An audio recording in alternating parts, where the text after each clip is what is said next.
के नाम पर वोट नहीं मिलेगी इस बार जी। बिल्कुल नहीं मिलेगी। न तुम्हारे राशन पे मिलेगी इस बार।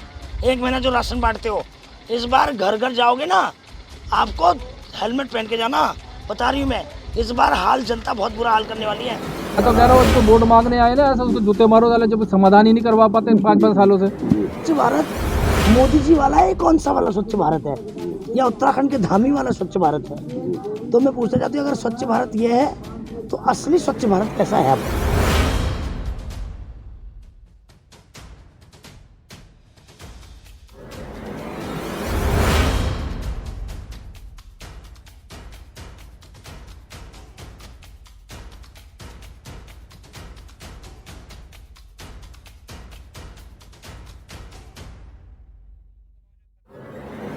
शहर के बीचों बीच में इतने बड़ा कूड़े का अंबार लगा हो, उस शहर को राष्ट्रपति अवार्ड मिले, ये बड़ा दुर्भाग्य है।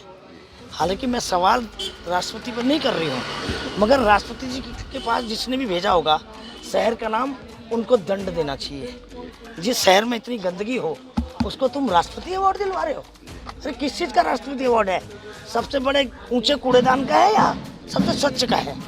मैं पूछना चाहती हूँ कि ये स्वच्छ भारत मोदी जी वाला है, कौन सा वाला स्वच्छ भारत है, या उत्तराखंड के धामी वाला स्वच्छ भारत है? तो मैं पूछना चाहती हूँ, अगर स्वच्छ भारत ये है तो असली स्वच्छ भारत कैसा है आपका? मोटी मोटी ग्रांट आ रही है इस कूड़े के निस्तारण के लिए, पैसा बहुत आ रहा है, लेकिन घालमेल बहुत बड़ा बताया जा रहा वो तो सब जगह, ये तो सब चीज़ के नाम पे पैसा खाते हैं, सब चीज़ के। आप देखिए ना, सब चीज़ कागजों में होती है। धरातल पर इतनी मुख्यमंत्री की योजनाएं हैं, अभी मैंने मंगाई 24 योजनाएं हैं, जिसका पैसा आता है इनका तनख्वाहों में जाता है बस। जी। सिर्फ एक अगर विभाग में देखेंगे 17 चैनल है, 17। इतने सचिव हैं, जितने मंत्री आते हैं उतने पद निकाल देते हैं सचिवालय में। उसके बारे में कई बार आंदोलन भी हुआ।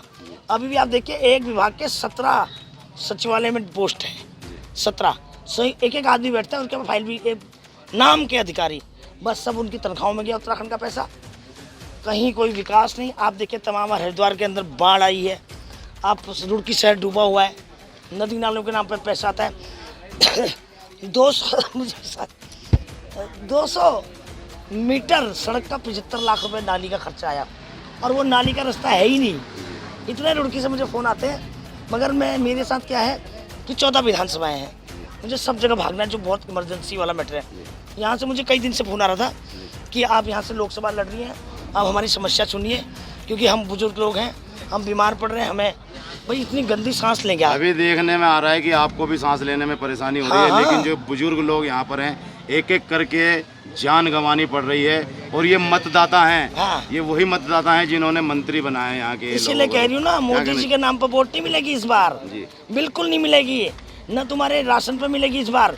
एक महीना जो राशन बांटते हो, इस बार घर घर जाओगे ना, आपको हेलमेट पहन के जाना, बता रही हूँ मैं। इस बार हाल जनता बहुत बुरा हाल करने वाली है, और इसी तरह हर विधानसभा की समस्याएं आ रही हैं, जटिल से जटिल समस्याएं। तो मैं उन पर जा रही हूँ, और मैं इसी तरह खुलासा करती इस रहूँगी। समस्या के लिए सरकार से क्या कहना चाहेंगे आप? इस समस्या के लिए सरकार से कहना चाहती हूँ, पहले तो ये बताया जाए कि इसमें पैसा कहाँ जा रहा है, किस चीज़ के लिए आ रहा है, और इसका निस्तारण क्यों नहीं हो रहा है। जी। शहर के बीचों बीच में ये है, इसको तत्काल प्रभाव से हटाना चाहिए। जब हम जैसे लोग, हमें दम घुट रहा है, तो आम जनमानस कैसे रह रहे हैं यहाँ पर?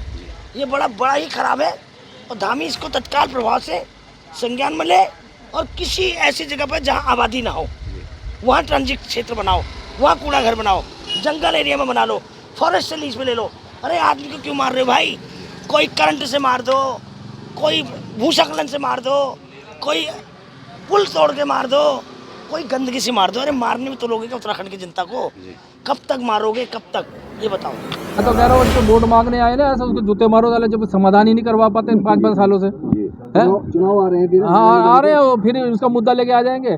थोड़े दिन में नालियां बनवा देंगे, वो कर देंगे, वो फिर 3 साल में टूट जाएंगे, वो काम करा देंगे, पंचर लगवा देंगे बस। प्रॉपर जगह किसकी है ये जहाँ पर कूड़ा? पता नहीं क्या, हमें भी नहीं इसका बारे में पता है। तो क्या है, खुली पड़ी थी पहले तुमने कम डालता था, जब से निगम बना है तब से तो और पता नहीं कहाँ से कबाड़ आने लग गए। एक ट्रैक्टर की फोटो है प्राइवेट की, वो परसों वहाँ डाल के चला गया पीछे से। अगर देखा जाए तो एक तरफ तो राष्ट्रपति अवार्ड दिया गया है ऋषिकेश को सफाई के मामले में, दूसरा स्थिति सामने दिखाई दे रही है। ये तो बहुत बढ़िया तो स्थिति क्या है। ये झूठ बोलकर इस तरह के जो अवार्ड लिए वो जाते तो है, वो तो अवार्ड ले रहे हैं, सब कुछ कुछ गलत काम तो हो ही रहा जी। है। असलियत ये भी दिखाए ना यहाँ पर जी। भाई, ये भी चीज़ें तो नहीं तो उतने खर्चे में तो ये तो पता नहीं कहाँ का चला जाता कबाड़ी है। तो मतलब इस समस्या का समाधान नहीं हो रहा है, आप नहीं, लोग नहीं। जो है लड़ाई लड़ रहे हैं फिर भी समाधान नहीं हो कुछ रहा नहीं, ये होता नज़र भी नहीं आ रहा, ये कर भी नहीं, करेंगे भी नहीं। है। और यहाँ के लोगों ने विरोध क्यों नहीं किया? विरोध तो होता रहता है जी। लेकिन ये समाधान तो कोई निकाल ही नहीं रहे ना। इनको कूड़ा फेंकने की जगह यही मिली हुई है और इनको जहाँ पर होते हैं वहाँ पर लोग इनके जूते मार के भगा देते हैं वहाँ से इनको। जहाँ पर जगह जाती है इनको इतना डर है, ना तो प्रशासन को पीछे लेके चलते हैं, ये वहाँ से कहते हैं जी समाधान ही नहीं हो रहा वहाँ पर। तो आप लोग क्यों डालने दे रहे हैं यहाँ पे कूड़ा इन लोगों को? क्या करें यहाँ पर, हम तो यहाँ पर दूसरे लोग भगा देते हैं, आप लोग क्यों नहीं भगाते? भगाते हैं ना, ये तो दोपहर आके फिर यहाँ पर गेट खोल देते हैं, फिर डालने चालू कर देते हैं। देखो ना अभी रास्ता ये 6 महीने के लिए फिर तैयार कर दिया, देखो पोकलैंड लगी हुई है। अगर हम कहीं ना कहीं अगर हम देखें तो कैबिनेट मंत्री वो यहीं से है, ऋषिकेश से, और उनसे बात की इस बारे में आपने? वहाँ पर उनके पास तक कोई नहीं जाता, उनको सब पता समझ, वो यहाँ तक आते ही नहीं है। यहाँ तक तो यहाँ तक उनके दो चार सफाई के कर्मचारी है ना जो थोड़े दबंग से बोल लेते हैं, उनको आने की जरूरत क्या है यहाँ पर? वो क्यों आए बदबू में? उन्होंने बीमार होना क्या? वो तो बीमार होने वाले मरने वाले यही रह गए यहाँ पर, जो या आसपास के इधर वाले तो कोई बोलता ही नहीं है। बस यहाँ के आप आए हो, आपके सबके तो नाक बंधे हुए हैं, देखो कितनी बदबू आ रही होगी यहाँ पर।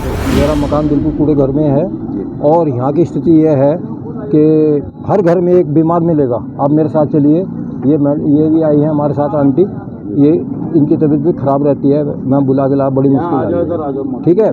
लेकिन हमने बड़ी कोशिश करी है, बड़े धरने दिए हैं, उसका कोई सॉल्यूशन नहीं है, ठीक है ना, कोई सॉल्यूशन नहीं है इसका। वो हमें जैसे एक बच्चे को टॉफ़ी देते हैं ना, धरने पे बैठ गए हम, बच्चे को आश्वासन दिया जाता है, आश्वासन दिया जाता है उठ जाइए, ये 6 महीने में हट जाएगा, ये 11 महीने में हट जाएगा, और कूड़ा यहीं आता है। मेरा ख्याल 10 बजे तक तो 8-10 ट्रक टायर आ जाते होंगे यहाँ पे, और यहाँ से इस एरिए में कोई भी आने को खुश नहीं है।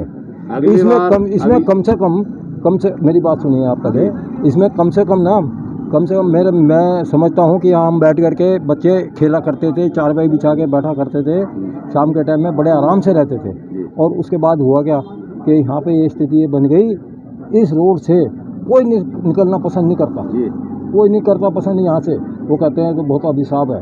मेरे घर में खुद बीमार है, 13 ऑपरेशन हो गए हैं उसके, और बहुत स्थिति ख़राब है उसकी, लेकिन उसका कोई सॉल्यूशन नहीं है। प्रॉपर्टी की वैल्यू मतलब बोला नहीं जा रहा है यहाँ पे, मुंह पे हाथ रख के बोलने का मतलब, मैं आपने वो बोला हुआ है कि कपड़ा मत रखो, नहीं मैंने कपड़ा रख के मुंह में बात करूँ आपसे। स्थानीय प्रतिनिधि संज्ञान नहीं ले रहे हैं? स्थानीय प्रतिनिधि सब संज्ञान ले रहे हैं, उनके मेरे को लग रहा है बस की बात है नहीं है। मेयर साहब की भी बस की नहीं है, नहीं हटाने को तो हर कोई हटाना चाहता है कूड़ा, मुझे लगता है किसी की बस में ही नहीं है ये कूड़ा हटाना। मेरे तो उम्मीद ही हार चुके हैं हम लोग गोविंद। प्रशासन का आपके द्वारा कोई नोटिस?